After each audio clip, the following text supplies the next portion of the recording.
In this video, we'll have a look at a short question that could possibly come up on the topic of perspective projection. So this came up in 2009. So the 3D graphic below shows an arrangement of playing blocks. Okay, so here's our blocks. Okay, so we have a long rectangular cuboid, and then we have almost like a cube on top of that, and a triangular piece then sitting on top of that again. So the drawing on the right is partially completed perspective view of the structure, so they have a fair amount of it done. They have all the middle section basically done for us there. So complete the perspective drawing at the base of the block on the underside of the triangular top. Okay, so they want us to finish off that blue part there of the base, and then the underside, so underneath that triangular top there, so it's a triangular top, and they want us to do the area that's underneath it almost, as we'll see in this drawing. So determine an auxiliary vanishing point for a 30-degree sloping face. So they're telling us that they're sloping up there, sloping back down at an angle of 30 degrees to the horizontal. Okay, and complete the drawing. Okay, so we'll go into that there now. First of all, we'll take care of that triangular block at the bottom, sorry, the rectangular block at the bottom. So that's sticking out there further than our middle section there. Okay, so that's one corner of it down there. So it's going to be actually coming out of our object. So they're going to be, where it comes out of our object, it's going to be here. So our spectator, which is going to be here, this guy here. And so that looks at our corner. Okay, and where that cuts through our picture plane, we drop that down. Okay, and that's already brought down for us already. Okay, so it's going to be coming out from that there. So that's going to vanish back along to VP1. Okay. And we do the same then basically for the other one. So we look at it, drop it down, and that's also vanishing back there to VP1.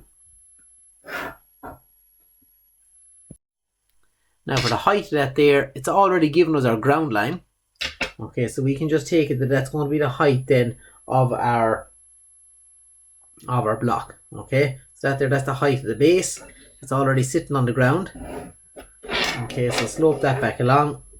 I can slope it back to this vanishing point here, and we can slope this back as well. So that's our front edge, if you like, the one that's touching the picture plane.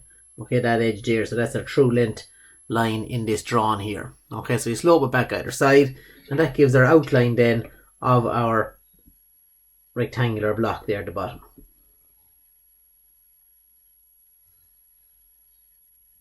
Okay, so we'll cut through our picture plane. Just drop that down. So that's the outside of that then there. So I'm just going to go over that with a black just so you can see it clearly.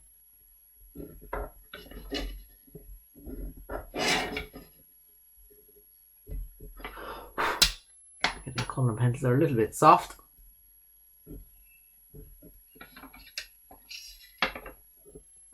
That's where that finishes, so we can drop that down as well.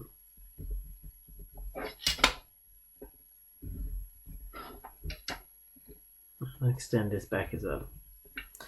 Okay, and the front edge. Okay, so that's the rectangular block there at the bottom. Now we can outline the underneath there of the triangular portion at the top.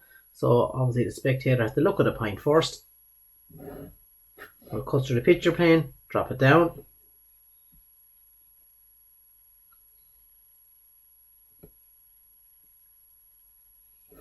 Okay, it's going to be somewhere along there, and if we look at that, it's in line with the edge of that block. So if we just extend that, that's going to give it us. So that's our point here. Okay, and that point there, as we see, it's running in this direction. So that's a flat part of it. It's not sloped there yet, so that's just going back to our normal vanishing point. Okay, and the back part, again, where it cuts through it, just drop it down again. So they're all being dropped down parallel to that center line of vision that's after being found there. So that's our point there, and that then will run back along again. And as you see, when it hits that back corner, that's where it finishes there.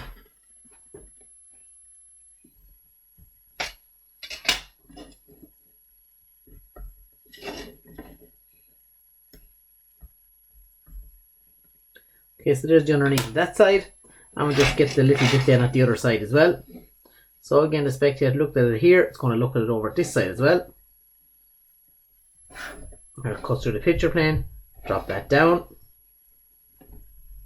So I'm all the time relining my ruler with my line of vision. That's that there.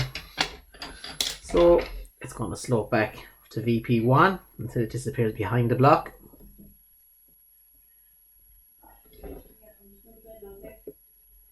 And then to VP1 at this side.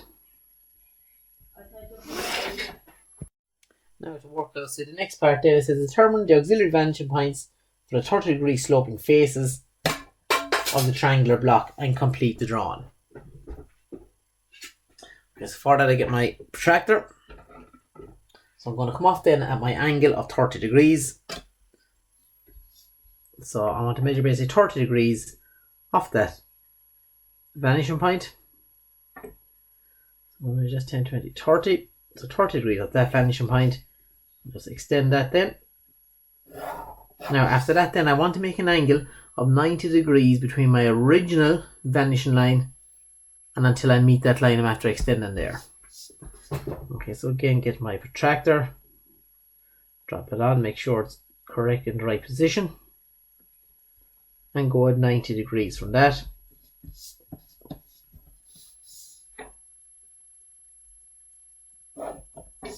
And what that gives me then is a height that I'm now going to transfer for my vanishing point. Okay, so I take that height from here to here and I'm going to transfer that then down for that vanishing point. Let's take my compass. Okay, so just set that height there, set that distance. Okay, now it's up to myself what one I want to work it off. Okay, I can work it from either the left or the right hand side. Okay, it doesn't really matter because one slope is going up, one slope is going down. So it doesn't matter. I'll take this one because there's a little bit more space this side. So I take, again, that height there. I'm just going to step that then over this vanishing point here. Okay, so this is going to be for my slope from this side over. Okay, rather than this side over, which I would mark over the other side. Okay, so from that point up to my auxiliary vanishing point and just label it that that is your auxiliary vanishing point. Okay, now you can do the same, you can mark it for the other one. It doesn't make much of a difference. So just put it down then at the other one. Okay, so does it go above or below the line? Basically, if I walk towards that object and if the line is sloping back away from me, then it's going to go down below the horizon line rather than going above the horizon line. Okay, so we just look at it there and I'll take it off down below.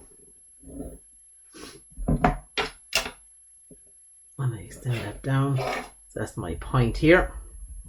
So if we were to mark it down there, okay, and we were to try and join that point to there, you can see it's going completely the wrong direction, okay, because it's not, if I walk towards it, it's not sloping down away. Now, so I have that slope up there, and where does it finish off? It finishes off at that point. So basically the spectator, same story again, looks at that point where it crosses through the picture plane, drop that straight down. So that point, cross through the picture plane, which is here, just drop that straight down, and that locates that point in that drawing for me.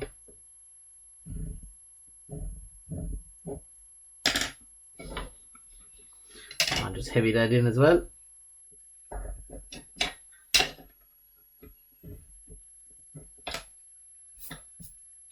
Okay, so that's that drawing complete.